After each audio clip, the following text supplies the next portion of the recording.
My name's Adam Young, and I'm here to talk about prehistoric stone vessels. They look like this, and this, and this. Most of them are round. Some are kind of hard to describe. These feel like someone was doing it just because they could.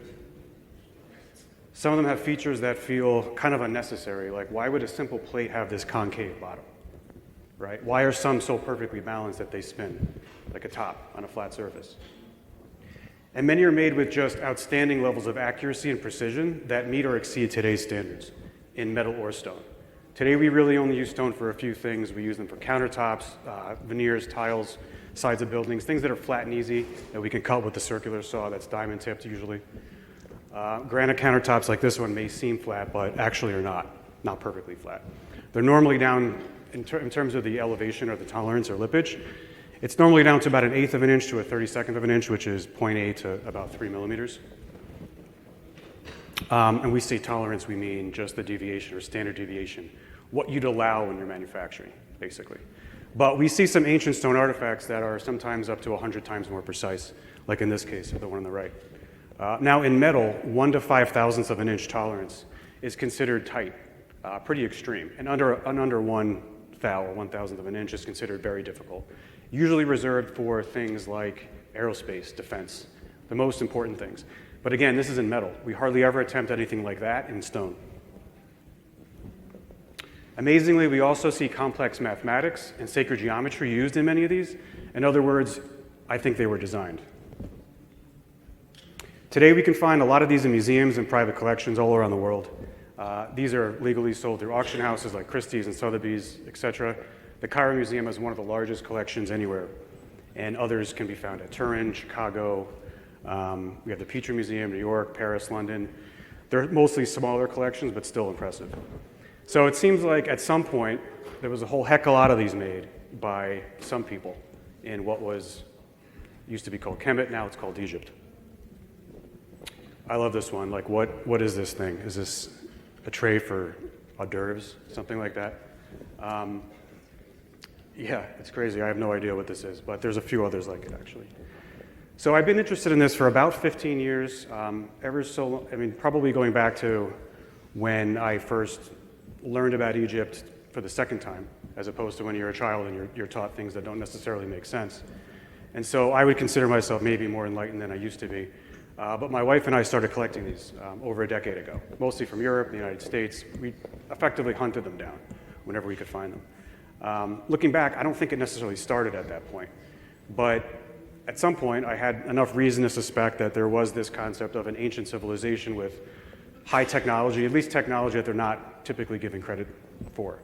And I've always thought that these artifacts were evidence of that in some way. So I know I'm using words like thought, seemed, felt, like those are usually not words I like to use. I typically like data and hard evidence. But to me, it just seemed obvious that these weren't made by hand, at least not with simple hand tools. The first time I went to Egypt, about 10 years ago, I met Dr. Robert Schock, Mohammed Ibrahim, Yusuf Aliyan. Each of these really, truly great men are incredibly knowledgeable about Egypt, and especially the advanced technology and knowledge base that would have went into or would have been required for building the things that you see there. So being there, physically being there, is a lot different than seeing these things on video or in print. So I would definitely recommend it if you ever get a chance. For me, this has changed my life. These are pics from the Cairo Museum. So for all its splendor, for all its grandeur, it can seem a little disorganized. You'll see all different types of objects made of all different types of materials, finished to different levels of quality, all displayed together, kind of lumped in and thrown all together, seemingly at random, and attributed to often the same culture, the same time period, lots of discrepancies. I don't want to be hypercritical, I can be, but in the 19th and 20th centuries, it would probably have been pretty difficult, right? You had correspondence, you had physical notes, we had libraries, journals, handwritten accounts of things. A Google search was like flipping through a card catalog. So it wasn't easy, and overshadowing all of this was this Victorian era set of ideas about like culture, race, religion, evolution. So I think they probably did what they thought was right at the time. That's fine. My issue is that at this point, science needs to adapt to new information that's come to light. Okay, this is the timeline of Egypt. It's been taught for about 200 years now. It was established in the mid-1800s. I'm talking about this old middle late kingdom idea here down here. So the pyramids are said to have been built Old Kingdom. Now, almost immediately, this is like mid-1800s, almost immediately by the end of the century, the late 1800s, this was already being challenged within 50 years. Petrie excavated a place called Naqada, and these were one of the first times that these artifacts that we're talking about today were first documented. Now today, 150 years later, there's now evidence to suggest that humans were around at the beginning of the Pleistocene, around 2 million years ago, right? And then we have this entire 700,000 year span called the Paleolithic era. That's almost never talked about, but as it turns out, things were found there. Stone tools found throughout the entire timeline. Structures dating back 100,000 years. A flint workshop, an actual fabrication facility near Dendera 55,000 years ago, and other types of tools. So this notion that human culture just started with dynastic Egypt, I think is just, in my opinion, complete nonsense. And what's so odd about this is that some of the most impressive vessels, in terms of the accuracy and the precision, are acknowledged to come from a time before dynastic Egypt. This is according to mainstream thought, mainstream archaeologists and Egyptologists. And in general, the less impressive vessels are typically more recent. So this one's from the Middle Kingdom and the Middle Dynasty, like 1400 BC circa. It's pottery painted to look like stone. Okay, and the explanation here, maybe you can see it. It's amazing. This is a high priest. He was too poor for stone. Okay, right. So in other words, no one knew how to make them anymore, I think was what you can read into that. Much of what's known in academia is really based on an incomplete data set. Stone can vary a lot. We have this thing called the Mohs scale, which is really describing the hardness of minerals, not stone. But stone's made up of minerals, so you can take a typical composition of what, say, granite or diorite is, and then get kind of like a range. And so all this is saying is like a 6 can cut a 5, but not a 7. So it's a relative scale. And then we see the difference between some of the more popular stones on the right. The difference between diorite and granite, because they're easily confused, is diorite just lacks quartz effectively. It's usually a little bit softer.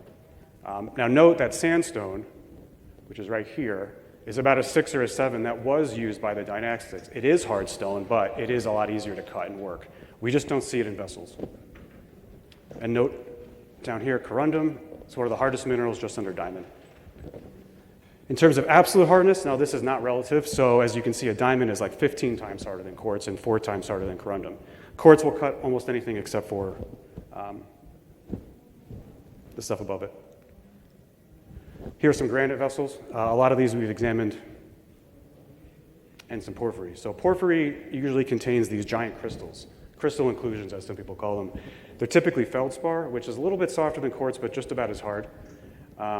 It's made up of all different types of minerals, so the hardness of different types of porphyry can vary actually quite a bit. Here's some more. This is from the British Museum. This is kind of a famous picture. And then trachyte porphyry is rare in most of the world, but it does happen to come from Mount Kilimanjaro, the highest mountain in Africa, so I think we're comfortable that we know where this comes from. A lot of the porphyry vessels that we've examined, us, at least in terms of like the analysis that we've done, are not ultra precise, but they're very impressive nonetheless. One of the reasons I like them a lot, they're pretty, obviously, but if you look at these crystals, these giant crystals, they're a much different hardness than the ground mass, the material that's interspersed in the actual body, but they're cut to the same degree in the same shape. So I think that's highly impressive, difficult work, regardless of the fact that the accuracy might not be as high as some of the granites. Johanna actually mentioned this yesterday in her presentation on India, like very similar concept.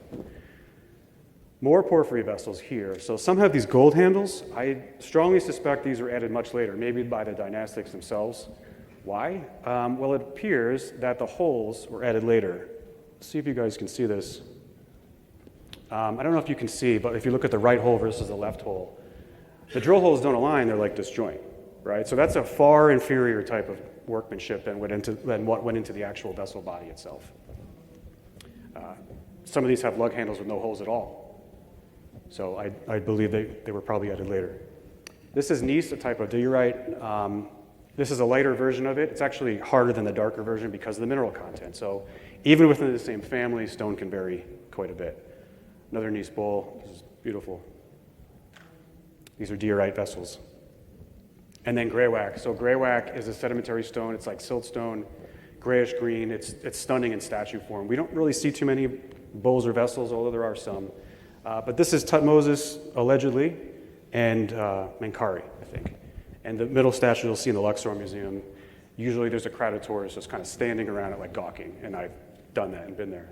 So I don't really know who made these or when, and I'm not actually suggesting that these are made to the same level of precision or accuracy as the vessels. I think, in fact, they might not be, but they do seem to display some pretty good qualities of precision nonetheless, and they would have been cut with some type of machinery or technology. Schist and siltstone, breccia. Breccia is just a Roman word for rubble, and it's a heterogeneous material, so again, it would have been difficult to cut and shape like this, even if it's not quite as hard as the quartz-based rocks. This is basalt. It's a black volcanic stone, and serpentine, which is a metamorphic rock. It's got this greenish hue. It's also quite nice to look at. It's about a 6, roughly, on the Mohs scale, so hard to cut. So the story here, and the reason I'm kind of focused on these things and what convinced me initially, I've heard some of this information over time, really has like 3 components to it. One is there's tons of these things. 40,000 alone were found under the step pyramid at Saqqara. Many thousands more were found in pre-dynastic Naqada, Nubia, and elsewhere by archaeologists. 2, dynastic Egyptians. Dynastic Egyptians collected these things, just like our archaeologists do today, from earlier burials and tombs. They're considered pre-dynastic by academia, so this is not really disputed. Dynastic Egyptians, at least in my opinion, and I don't think anything supports that they had the knowledge or the tools to actually make these themselves. And then lastly, Egyptologists claim these were made by hand with primitive tools. The time to make one stone vessel is estimated in years, plural. So there's something, I think, profound about this story. This is a big story that has largely been ignored. Location. So where did archaeologists today, find these things generally? Well, it turns out they came from up and down Egypt, generally according to where the Nile flows or used to flow. And Egypt used to incorporate what's now northern Sudan. So we have Lower Egypt, so that's Saqqara up top, right near Cairo. We have Upper Egypt, which includes like Abydos, Naqada, places like that. And then Kush and Lower Nubia. This is like the northern Sudan region. Now there's an artificial line there, across there. And that includes regions like Aniba and Toshka. And we'll talk about those in a minute. Most of these are labeled cemeteries, except for Saqqara, just because burials were found there. So then the whole region's a cemetery, right? A lot of these are underwater in the south when Lake Nasser and the dam was created. So the first area I want to discuss is Upper Egypt. So this is in the middle of that map that I just showed. And it's called Naqada. So excavated by Petrie in the late 1890s or late 1800s, middle 1890s, and other people as well. Again, this is only like 50 years after that concept of Old Middle Late Kingdom. Naqada is this huge sprawling cemetery. Thousands of years of burials here. So we have pre-dynastic people, we have dynastic people, we have everything after that, which is basically Greeks, Romans, Coptics, all that stuff. So it's really unbelievably massive. Now this was shocking the first time Egyptologists excavated it. And the first time, again, that this traditional timeline of Egypt was really questioned. We see human burials here different from anything before. All of them are unmummified, and a lot of them are in this kind of like fetal flex position, if you will, buried with pottery and stone vessels. And it's the first time that the objects themselves were actually considered more important than the human burials.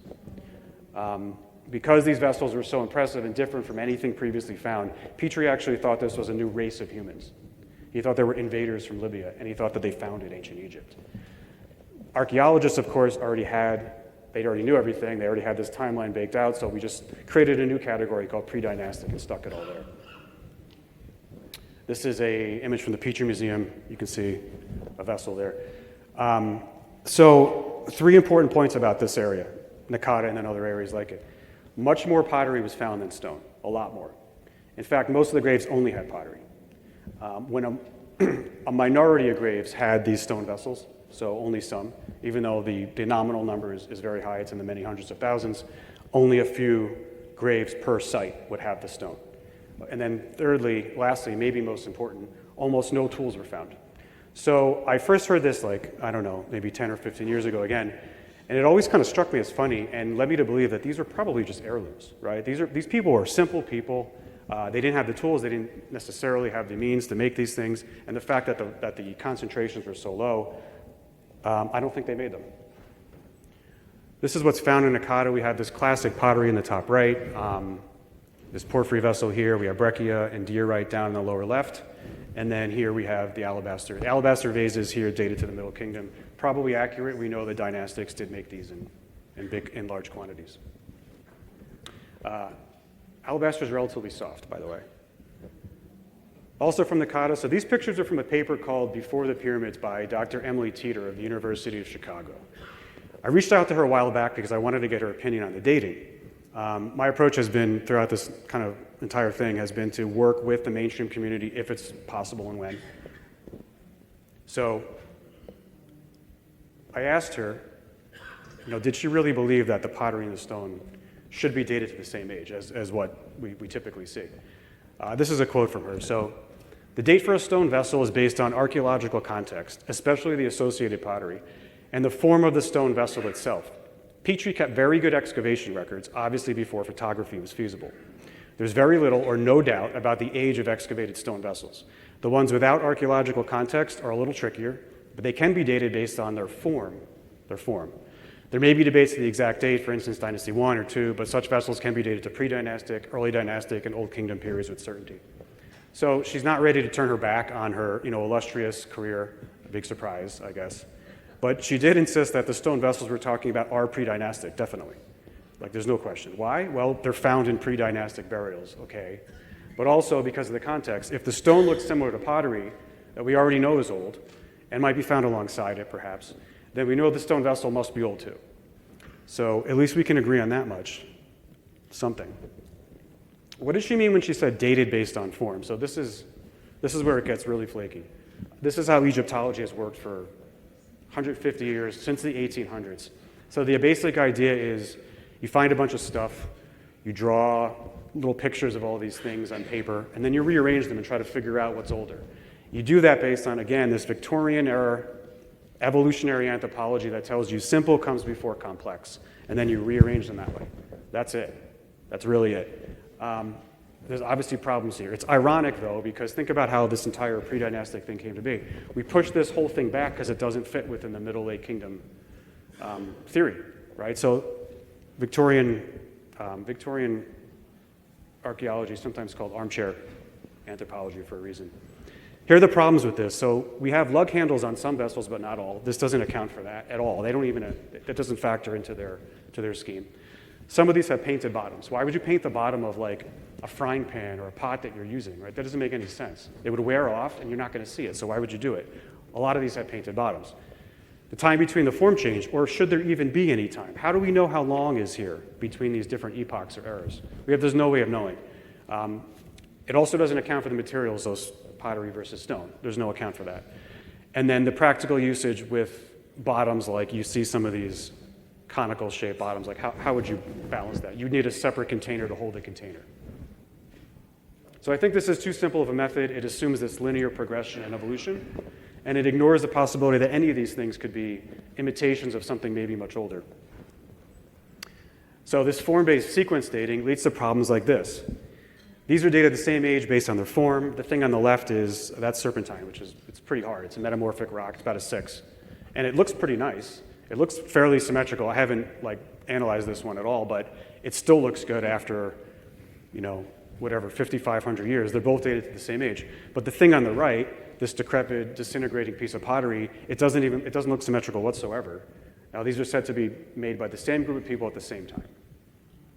I think this is reprehensible logic, and it's not scientific. Now, this is from Emily Teeter's paper. So what she was doing here, and she has a lot of pictures like this. Again, the exact same thing I was just saying. She points this out in multiple papers that she's put forth over the years, and doesn't actually call it out as being illogical. She's actually trying to demonstrate, hey, this is how the form-based dating system works, which is kind of funny. It sort of just illustrates my point. All right, the next site, this is another place where tons of these vessels were found. Saqqara is one of my favorite places, on Earth, actually.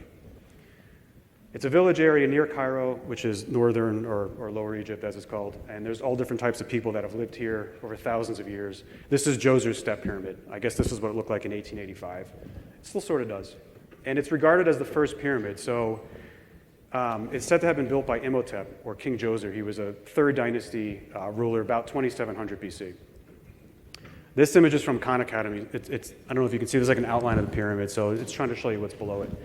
So what is below it is this enormous labyrinthian system of subterranean chambers, tunnels, passages, miles of them, actually. Thousands of mummified bodies have been found here over the years. I was down here years ago before it was reopened to the public, and I saw boxes of body parts, like arms and legs wrapped up, stacked in boxes, in crates. It was bizarre. I think they're cleaned out now. So here's another view. That lower section, the bottom lower section, is about 100 and something feet underground, just to put in perspective, 30-something meters, roughly. And in those lower areas, those lower alcoves and chambers and tunnels are where a lot of things were found. So in addition to mummies, we also find jewelry, we find artifacts like statues, and then, of course, these stone vessels by, number one, Jean-Philippe Loyer. So he's appointed to this site in 1926. He basically took over from predecessors that had been here since at least 1907. And in just these 2 years, 26 and 27, he excavated the 40,000 vessels that we hear about. Apparently they were in elaborate containers, like 6,000 or 7,000 boxes. His notes describe a rich array of beautiful forms and materials, unsurpassed in perfection and beauty. And he ended up staying here. He was obsessed with Saqqara after this. He stayed here until he died in 2001. This is a pretty famous picture. You can see this online if you look it up. It shows the really stunning variety of shapes and materials found by Loyer. Some of these were inscribed with names of earlier kings, like Narmer, who's allegedly 3200 BC, so 500 years before Djoser and Imhotep. Egyptologists believe that Djoser did one of two things. He either found all these from earlier burials and tombs, and then put them all down here in like his personal storehouse, his money bin or something. Or he was buried with these when he died by his constituents, his followers. That part's a little bit of a mystery, but no other king or pharaoh had ever been buried with anything remotely like this. We're talking about canopic jars that hold like organs and then some personal effects, maybe gold and slaves, but nothing like this. So I think that he definitely did put these here.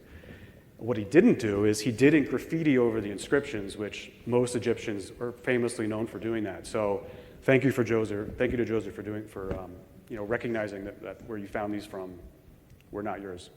So he said Loyer took this site over from his predecessor. What did they find? We don't know. We'll get into that in a few minutes, but 18 years versus 2 years. So 2 years, 40,000 came out, but 18 years before that, people had been here, and we have no idea what happened. The stone that was found here, these vessels, this is a pretty good representation of what was found. So granite, diorite, alabaster, porphyry, siltstone, breccia, quartz, limestone, schist, and red granite. Interestingly enough, the red granite was called out separately as being a specific type of granite. This is a small museum at the necropolis called the Imhotep Museum. It's small but nice. It's really pretty, and if you go to Saqqara, you always kind of stop here first. Much of what Loyer found ended up in antiquities markets throughout the 1900s. They were gifted or sold to various foreigners like European dignitaries, etc., which is how I came to acquire some of them. And then the rest are in various museums throughout the world. Remember, way back then, people weren't as interested in these. They were interested in statue heads of human beings, on chiseling out and selling hieroglyphs in walls, cat statues, of course, jewelry. So these were really never in vogue until more recently. There's a few interesting plaques here in this museum. This one, I'll read this. So this says, gallery under the step pyramid with vases that have been crushed by the collapsed ceiling. So this picture right above it is showing that there are a number of rooms, in addition to what Loyer found, that had fully collapsed and crushed everything in them. Those aren't counted anywhere. We also have this red picture here. This is apparently the one or two chambers where Loyer found everything. What about all the other ones? What was in there? Was that part of the cache that was removed before him? We don't know, but I think it's fair to say that there was probably more than 40,000 at some point. And there's still broken shards underneath here today. I was just here a couple months ago, back in March, and saw these. This is my hand and my pictures I just took. They're literally sitting all over the ground. That thing on the right, this is allegedly an unfinished one where they started making some sort of a sphere and then stopped. These could be cast-offs or job-outs. If you make a mistake, you might throw it aside and start with something else. But given that they were put here, I think deliberately by Djoser, he probably found these. That's us from a few months ago. That's Kyle, me, and Yusuf. So they were in baskets, like sitting on the ground. You were stepping on them. It was just hysterical. This is Djoser and Imhotep, apparently what they look like, maybe. So again, about 2700 BC. I think they were incredible. These guys they must have been pretty close. Djoser was a head architect, engineer. He was a philosopher and a physician. So he was everything, kind of like a Da Vinci of his time, a Renaissance guy. And he was deified after his death, which is incredibly rare for anyone that's not a pharaoh. A normal person was never deified. But he was. The Greeks associated him with the god of medicine, Asclepius, I think. So I can picture these guys kind of exploring Egypt together, hand in hand, arm in arm, searching for answers, like staying up late and speculating about what might have been. And the story goes that they might have tried to fix some of the stuff that they found or rebuild things the way that they saw they might have been done. Whatever they were doing, they collected an absolute ton of these things. How many? Well, when I first heard this story and realized that there was probably a lot more, I thought, well, this is insane. These things are valuable by any stretch of the imagination. And I heard the traditional timeline that they took years. What's the value of 1 year of a person's life, right? A lot. So we actually do measure that today. Economists use something called GDP. So that's basically the output of an individual or a household. Per capita just means household. So in 2022, it was $76,000 in the United States. A skilled craftsman, though, I think would make more than that, maybe double that, 150. It's hard to say exactly. Now, the timeline, years. Well, more recent attempts have somewhat shown that in about 2 years, you could at least take a granite boulder and chisel it into something that looks like a round sort of semi-vase. So I'm going to go with 2 years for now. But remember, that's not accounting for the accuracy that we see, the hollowed out interior, the fact that some of these are ultra thin, like 1/8 of an inch thick, and it doesn't account for the job outs, the cast-offs, the mistakes, things that you throw away in the midst of manufacturing that's going to add to this timeline. So I think both these numbers are pretty conservative or low. That gives us a value of about $6 billion, just the 40,000, according to these low estimates. But don't forget, there's a lot more. We have what Loyer found in just 2 years, the 40,000. And then we have the excavations before him, 18 years of that. We have the collapse chambers. And then I didn't mention this, but this is an area that people had been living in for thousands of years. They knew this was there. There's a huge-ass building right in your backyard. So people knew this stuff was here. I think it's naive to think they never went down here and looked for anything. If we extrapolate and say, all right, well, what is it? Is it 40,000? Is it 80? Is it 100? I don't know. Any of those numbers are possible. And we're also lowballing the GDP. But we can get huge numbers here, like up to $100 billion almost. So to put that in perspective, same year, 2022, like Estonia, for instance, their output, their entire country outputted 38 billion. Or the world's richest human beings might be worth $30 billion, $50 billion. Can you imagine the world's richest person taking his entire net worth and putting it in a tunnel that everybody knows about that's unguarded? Right? It makes no sense.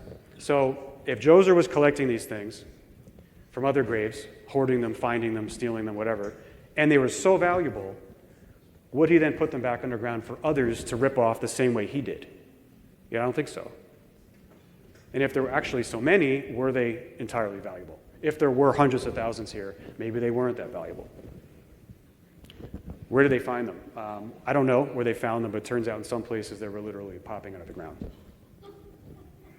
So this is Kush and Nubia. This is that third area. It's kind of like northern Sudan. Similar to Naqada, many cultures lived here over the years, thousands of years. Prehistoric people, 10,000 BC, all the way up to the Greeks, the Romans, the Coptics. So another big, quote-unquote cemetery. Remember in Naqada, the artifacts were way more important than the burials. This is the Bode, Cemetery 23. It's in the flooded region again. We can see similar vessels here up top, a stone vessel, and then look at that, looks like exactly like the Naqada-style vase, which is a few hundred miles to the north. Some of these areas are now recognized as being far older than even Naqada was. Again, unmummified bodies, a lot more pottery than stone, very few tools, same as Naqada. This is a different site. We see large stone plates here. I think they're pretty accurate. I've seen some that are and some that aren't. Again, though, primitive people.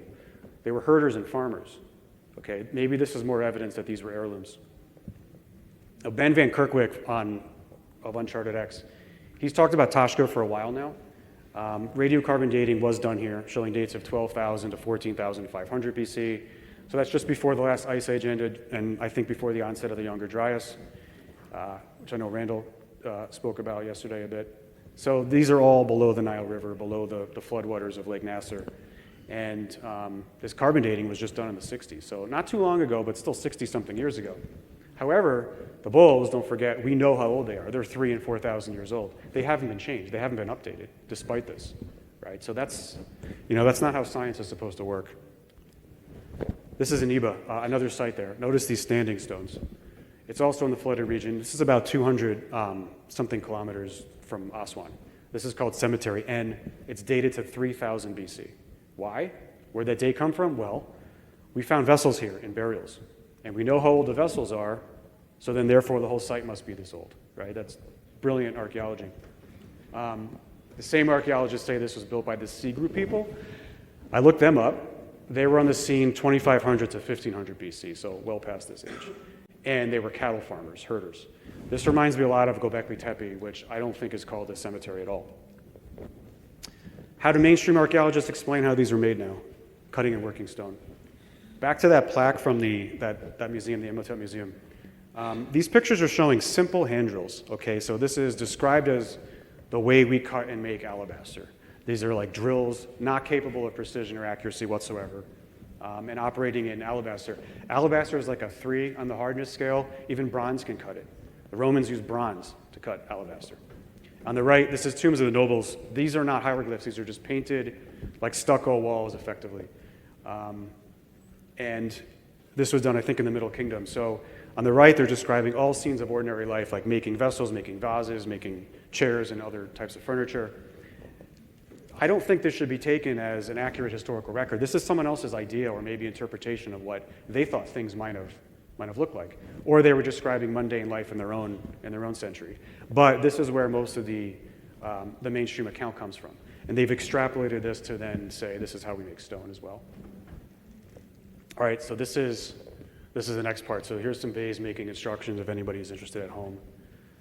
This is how Egyptologists say the vases were made, okay? Step by step. You obtain a stone boulder. Carve a spherical body using dolerite pounders and copper chisels. Pierce the top using a copper tube drill and a hard stone borer. Place in hole on work table or on work table. So if you have a work table, otherwise you dig a hole in the ground. Find a piece of flint, hard, 6.5. Secure the flint to a forked stick like in that diagram we saw, which creates a rudimentary drill. Then you hold this really tight and you rotate it left and then right because we need symmetry, obviously. Lastly, polish using sand, emery, or hard stone. If you're looking for emery, you can find it on a Greek island called Naxos, but it's not found in Egypt. And if you can't find flint or anything else, maybe you can use quartz or substitute in another material like that. Sure. This, of course, is ridiculous for stone. Maybe it works for pottery. Maybe it works for alabaster, but not anything harder than that. So there are serious archaeologists that would like better answers, of course. I won't go into all the details, but a lot of them, or some of them, think that corundum might have been used. That was that 9 on the hardness scale. That would cut almost everything we've seen, so it's potentially one explanation. But let's at least answer the question, can granite be cut with bronze tools and abrasives, like corundum, quartz, etc.? The answer is yes, actually it can. It's been demonstrated by Mark Lehner and other people. The problem is it's very slow, extremely slow, and it's not precise whatsoever. You can use primitive tools to cut a piece of rock, and you can carve it into a round ball, but you won't be able to achieve any accuracy or precision. And also, how would you measure that? How do you know if you're on the right track, right? For that, we need advanced metrology. So I mentioned that since about 2010 or so, I had been looking for these things, and one day about 8 years ago, when I thought I had a few, or I thought I had enough specimens that were good enough, I contacted a company called GOM. They make metrology equipment for the defense industry, and they had a location up in Connecticut near the sub base in Groton. This is an example of one of the things they make. So this is a structured light scanner. What it does is it allows like a fabricator or a manufacturer to say, all right, I was trying to make something round, or I was trying to make a circle. Was I able to achieve that? How close to a true circle is this thing? And can I use it in a machine or a robot or in a rocket ship and not explode? So quality control effectively. All this device does is it's taking points of an object, and it creates this thing called a point cloud data set, which is all these data points with an XYZ coordinate system attached to them. And so this is me going up there in 2017, and you can see that red granite vase on the plate inspection table, and then 2 other diorite vases here and here. I love this guy's expression. I'm pretty sure it was, so where did you say these came from again? This was the first time, at least that I know of, I think any of this, that we had actually used these types of equipment for these types of artifacts. So nobody really knew what to expect. I didn't. I was a little biased because I did think that these were made with some sort of technology. But I didn't know to what extent, and we hadn't had any data before. We created reports on a few of these vessels. We just looked at a few key components, like the top, like the sides, a few very simple things. And this is that first red granite, or we call it OG vase sometimes. The top looks flat, but it's not. As you can see, it's actually got a radius on it, right? So this results in a convex lip, so it's facing down. That radius is consistent across the entire top surface. In fact, every single surface of this vessel has a radii, and most vessels that we consider, like the ultra-precise vessels, are the same way. There's no flat surfaces. There's curvature and radii throughout. The roundness, circularity, at least on the mouth or the opening, also incredibly tight, down to about 1/1000 of an inch, 1 thou. Now, we know these are really old, and so they're used by all sorts of people, and I think you can probably see the wear and tear on the bottom right here. So it turns out that even granite will crack and splinter if you drop it.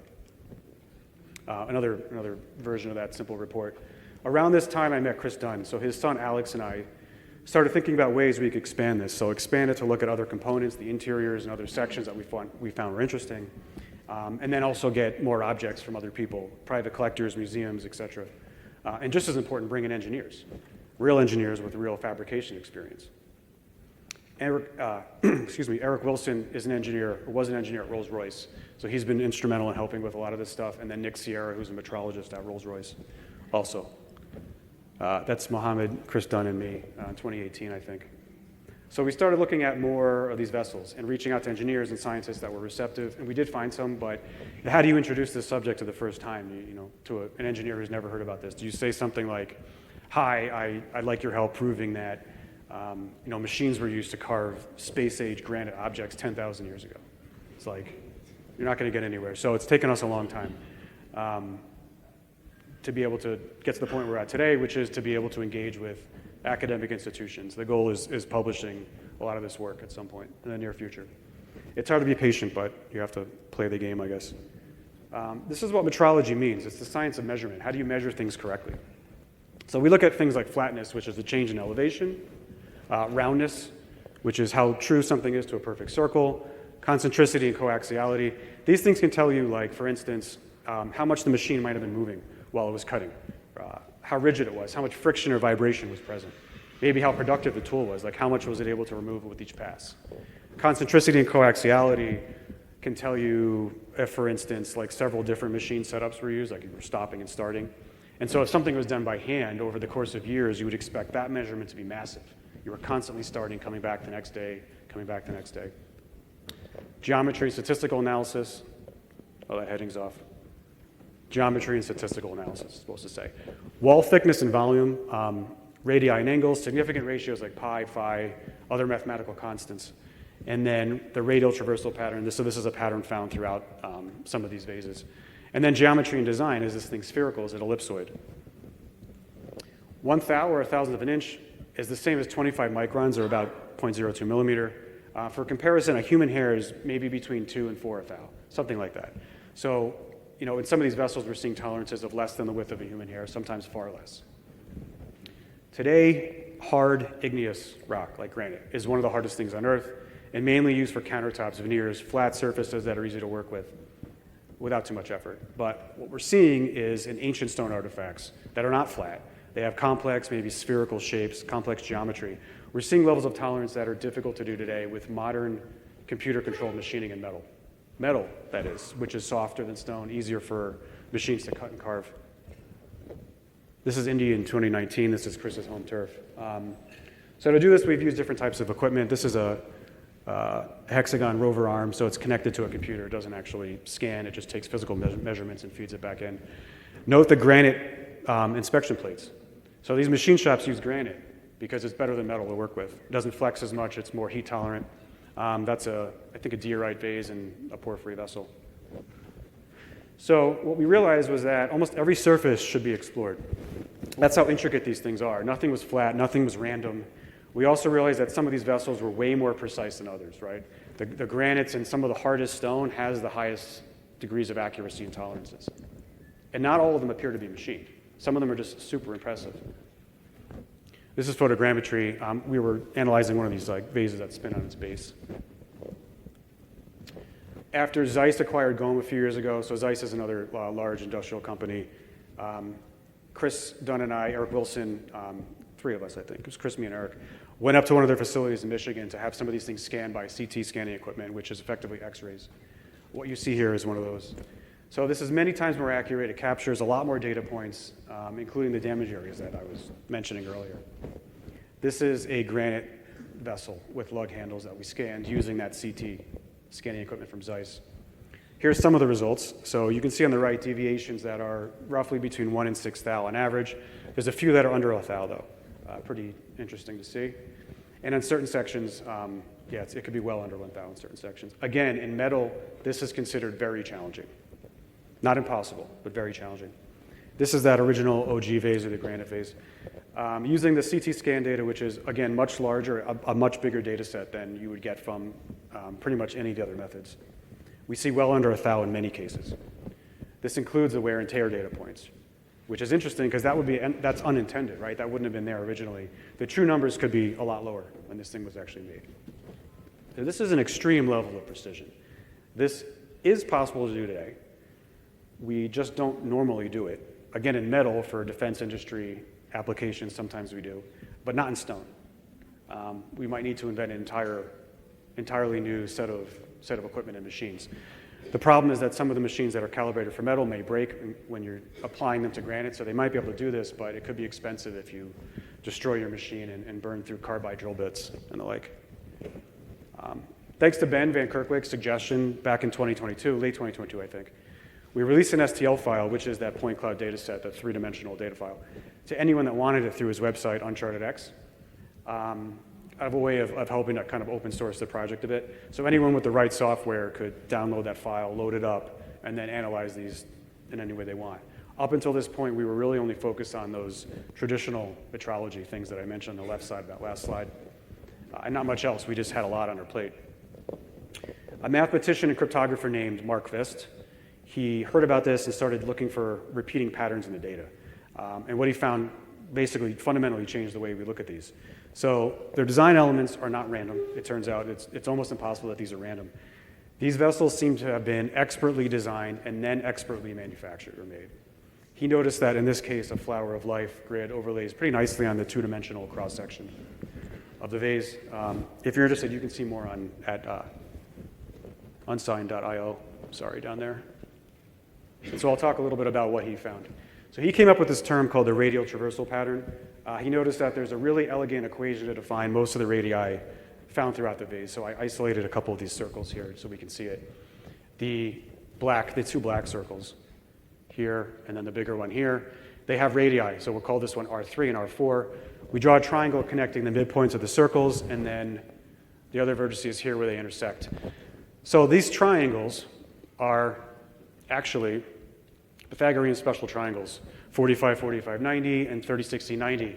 Because of that, we know the relationship of the sides, right? So we can define the sides in terms of another side that they share in common, and we already know that that's the radii. So R4 is the radius of the fourth circle.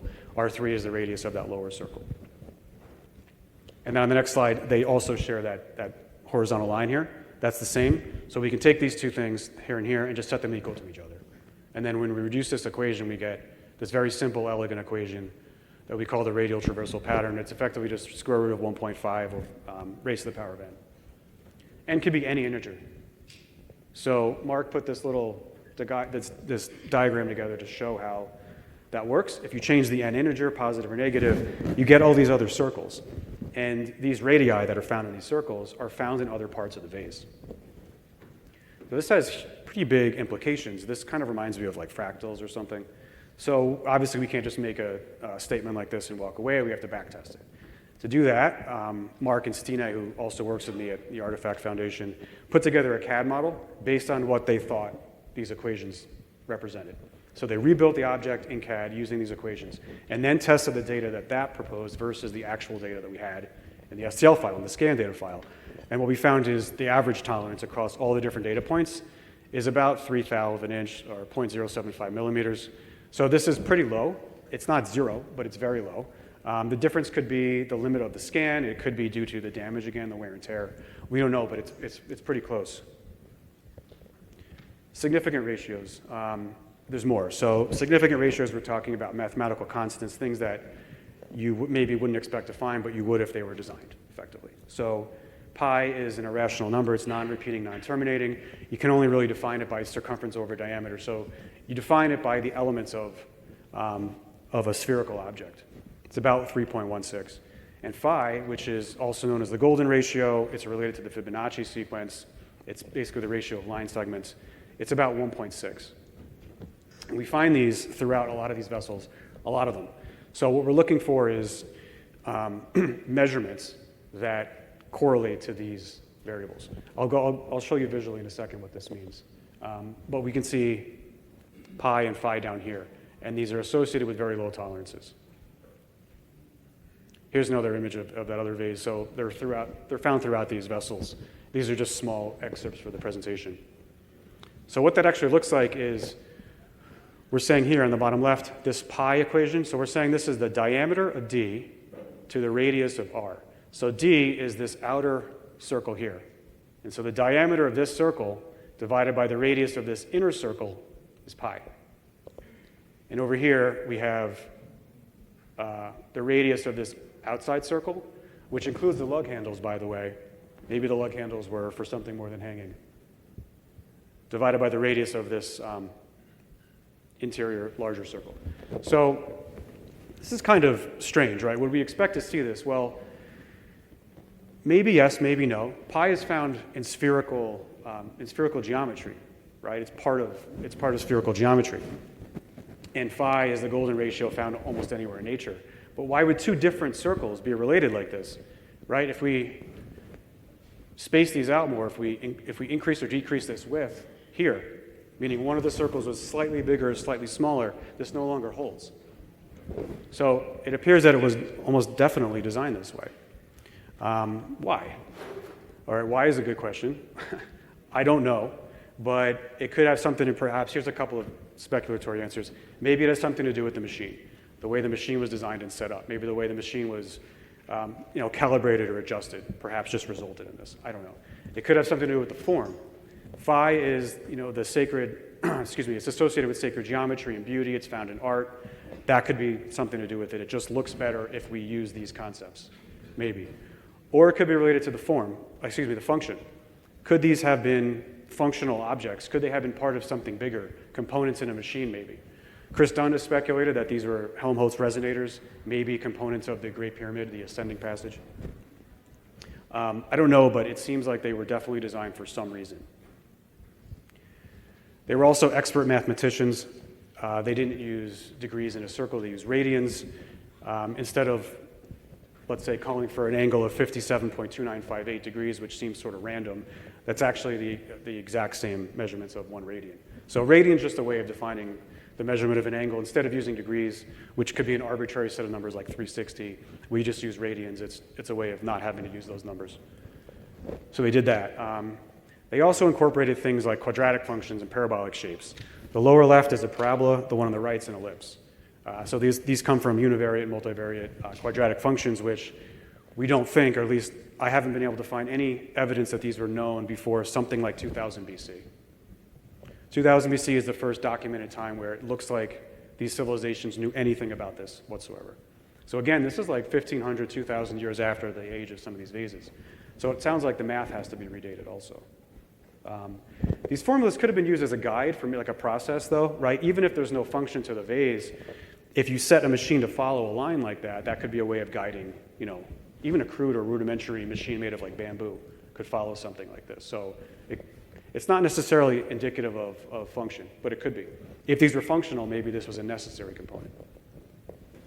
I noticed that in some of these vases, it's like perhaps two or more functions. So this one has the lower body is governed by one ellipsoid function, and the top is a different one. So it would have been a lot easier to use one, but they used two here.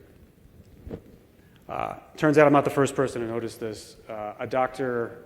Galal Ali Hassan in Egypt, who's an engineer, mechanical engineer, published an article about this, 2016, a while back. He stopped talking about it. I think he was criticized by some of his peers. So he doesn't talk about it anymore, but he did call this out.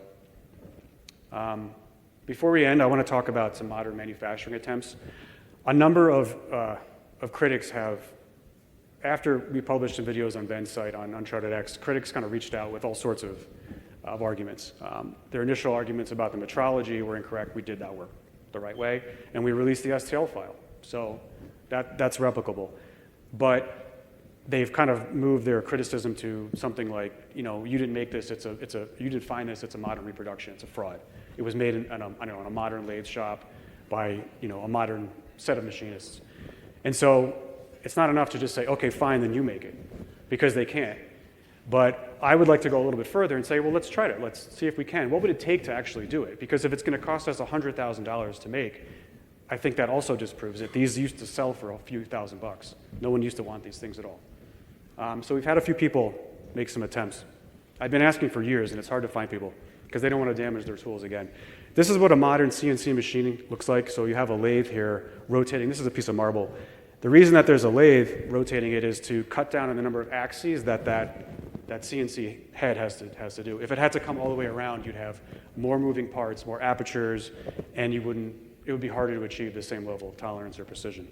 So using this machine, something very similar, we're able to make this thing. This is a machine shop in China in Hubei province, which is a northern province famous for its black granite quarries. And the people there have thousands of years of experience with this work. So they were not able to hollow out the inside. They didn't want to damage their tools, I guess, but they did drill just a core drill through the middle. And then we have the results on this. So the modern attempt is pretty good, but it's not as good as the original. The original is 20 to 50 times more precise. But remember, this is done by experts, right, with generations of experience. However, they don't typically make things out of granite like this. Nobody really does. It's not really worth it. There's no reason for it. And you would use marble. You would use something like softer. That's a lot easier to cut. Well, we're not deterred. We're actually in the middle of working with this other company, Neoset Designs, up in New York.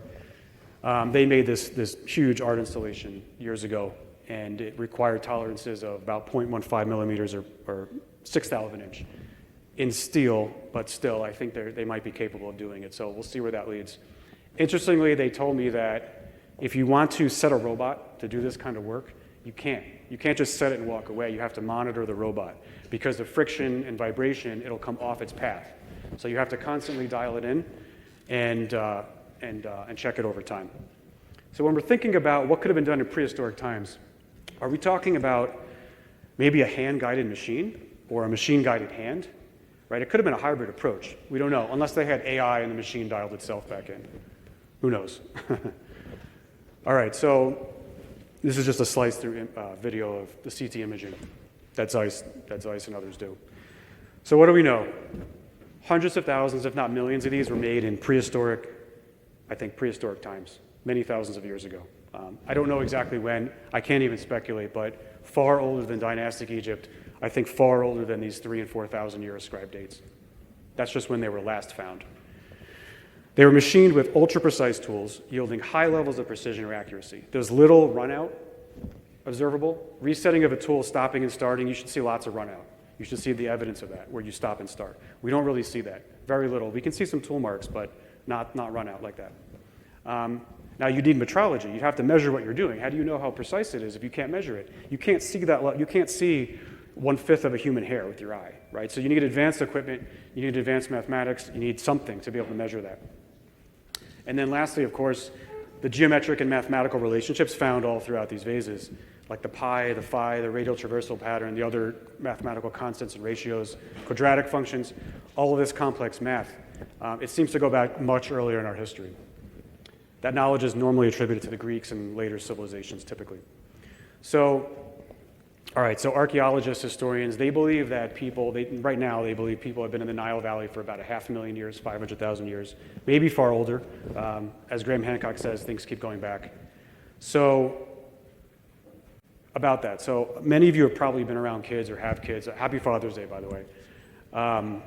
If you leave a kid alone in a room for an hour, what do? A couple of kids. They'll make up their own language, their system of government, right? Their system of punishment, and they'll make up crimes to punish themselves with. So, and maybe they play nice sometimes, right? So how does it make sense that anatomically modern humans that we now know have been around for at least 2 million years, maybe 3 million years, spent all that time just sitting around doing nothing until just 5,000 years ago? I don't think it does. So that's it. Thank you.